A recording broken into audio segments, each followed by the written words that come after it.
guys, today I'll be taking you through my last vlog of Norway. As I said before, Norway has been an absolute dream come true, and like all things, sometimes good things do come to an end. So this will be the last vlog I'll be posting on Norway about all the things I did and loved about this amazing country. Let's begin from the capital, Oslo. When I first arrived in Norway, I actually stayed in Oslo for a couple of days, and I'm not going to lie to you guys, I was super excited. However, when I arrived, I actually realized that Norway was a little humid, and that is because I was actually coming from Namibia, so I could definitely feel the climate difference. And because I was so excited, I actually started my day off by just hopping on the train, and I started walking around city center and just kind of like familiarizing myself with how Oslo is, the vibe, the energy and the people and what the city has to offer. I was also feeling a bit hungry, so I grabbed McDonald's because that's all I could really think of having at the time. Another thing I did realize on the first day is just how clean Norway was.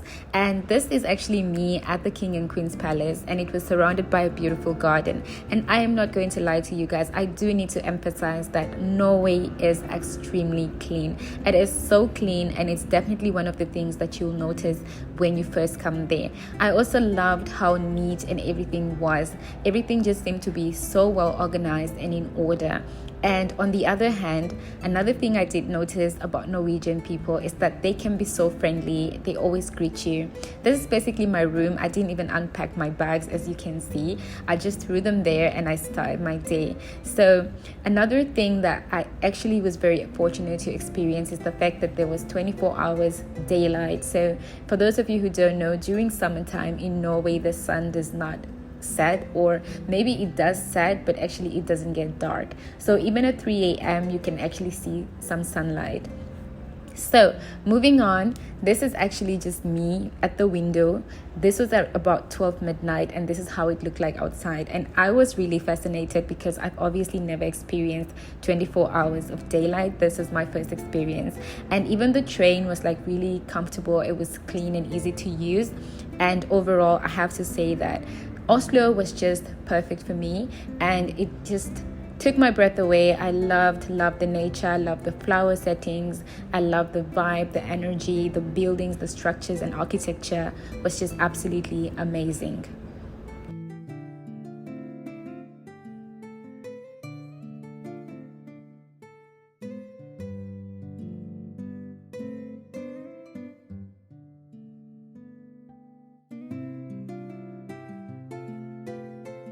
Next, Gaarna is actually a village in western Norway, and this is definitely a little village that I would recommend. You will see amazing views, and it is absolutely stunning, and a place that you definitely have to visit whenever you are in Norway. Trolltunga, or Trolltung in English, is one of those places that I think I was not prepared for, because I initially thought the hike would be like 2 hours and it turned out to be 9 hours in total. That is me, and I'm so proud of myself to have actually completed this hike. This is definitely a must see, and the view is just, it's impeccable. And I have to say, this is definitely Insta worthy, so if you do have time, visit this place. Bergen allegedly used to be the capital of Norway before Oslo became the capital, and I have to say that although I only spent 2 days here, this is definitely a city I would recommend. I'm a very social person, and I found this city to be very sociable, and people were just really nice. It was a nice vibe, and for people who like to socialize like myself, although I can be a bit introverted, I still love being social. This is definitely a city that I do prefer, and the view was absolutely amazing. There was a lot of seafood as well. I am a seafood lover, but I did not actually get to try the seafood because obviously it was a little bit out of my budget. But this was one of the markets that I actually went to, and they had a lot of varieties of food that you could try, and I just would recommend coming to this market. This is basically what we in Namibia would call omatara. So if you do have time, you can definitely come here and just see all the different cuisines that are offered here, and how they're cooked and how they're displayed. For me was absolutely something new, and I absolutely loved it. I'm not even going to complain about that. So if you do have time, you should definitely come here. India Gate is a restaurant that can be found in several places in Norway. You need to try this. Wood Hotel is also another place that actually caught my attention, and it's definitely a place that you need to see if you have time, and it's surrounded by a very beautiful view. Speaking of views, all across Norway, you can actually see fantastic views all around, whether you're talking about waterfalls, rivers, mountains, you name it. On this day, I actually went to see a glacier, and this has to be absolutely one of the best days of my life. It was such a life-changing experience for someone that has never seen a glacier, speak less of snow. So this was really nice. And although it was summer, you could actually see some snow, little snow on the mountains that is still remaining. So that was still a little bit sufficient for me, especially considering the fact that I have not seen snow or even felt snow in my entire life. So seeing a glacier was definitely very interesting. Over here I was actually just explaining that the glacier obviously has become smaller because of climate change. It could have been all the way down, but as you can see, you can really only see the glacier a little bit at the top, and you've also got a nice waterfall that is flowing on the other side of the mountain. Overall, this place for me was a 10 out of 10, and I posted a different video on it, so you guys should definitely check it out. And I have to say that in general, the nature in Norway is just unmatched. Snowfall can definitely be observed in Norway during the winter season, but this was summertime that I had traveled there, but I still actually got to see some snow. During summer, you'll also see some snow on the mountains, and this is actually nice, especially for those of us who've never seen snow. Now, for the most exciting part, free time. For those of you who don't know me, I love free time. I just love making the most out of my time, whether it's just taking a walk, going out, and just exploring. So while I was in Norway, I actually used to run a lot. Like, I was trying to lose weight. Unfortunately, I did not lose weight because I really have no idea. I think my enemies are like after me, or my ancestors are just not supporting me right now. And I also used to borrow my host's bicycle and just cycle, but honestly, I stopped cycling because I just hated it. On the other hand, my host's family actually had a farm as well, so sometimes I'll just go check it out, or they'll show me around like what they do. And it was actually very interesting, like the concept of actually keeping your cows inside during winter or during the rainy seasons, and I actually got to understand why. And it's so interesting for me because I've never actually we have like a different farming system, so this was really nice. And just to be able like to learn how other people actually farm with their cows, this was really nice. So that's what I used to do during my free time. If I was not out exploring, I was probably running around the farm or just really taking a nap. If not, I was probably out at the lake kayaking, and other times I was really just lazing around, talking to my family, and just doing YouTube videos and stuff like that. On the other hand, I used to go to church a lot. It's just something like I discovered. I started loving God more, and I just started loving going to church a lot more than I used to.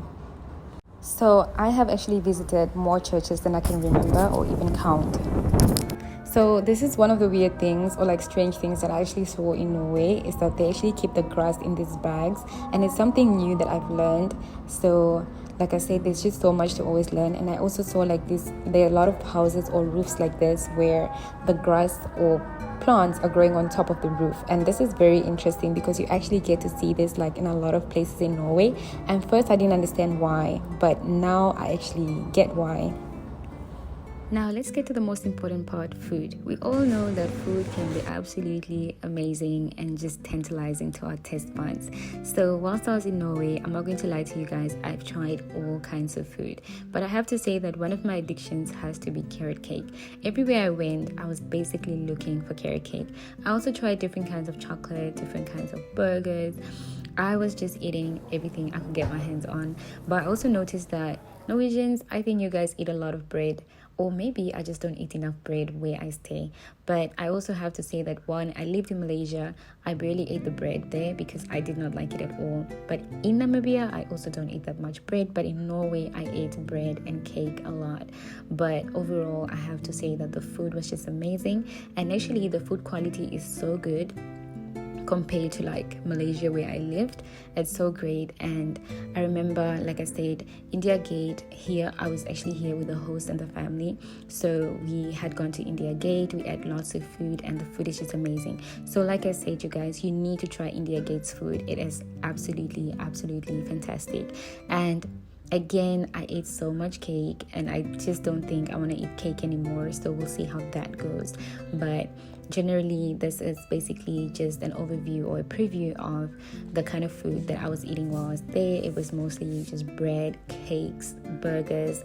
Oh, I also feel like Norwegians eat a lot of burgers. Like, the menu has so many burgers, and most of the times, like, I just end up eating a burger anyway.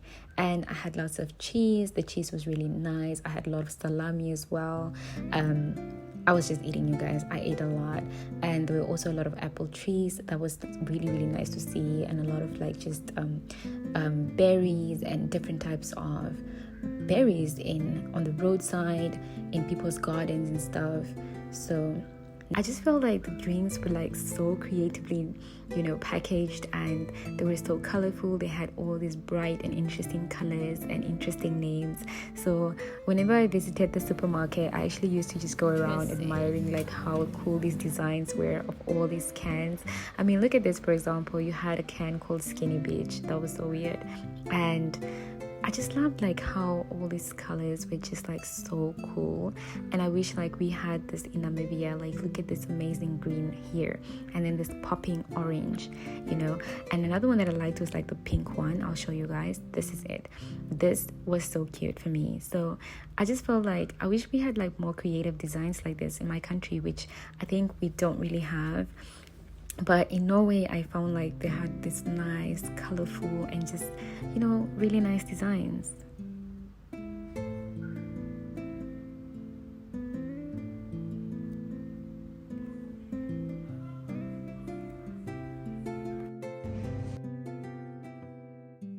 Alright, so the question for today is, what do you think is my next destination after Norway? Let me know in the comments, and don't forget to like, comment, share, and subscribe to my channel. And I'll see you guys in the next video. Thanks for watching.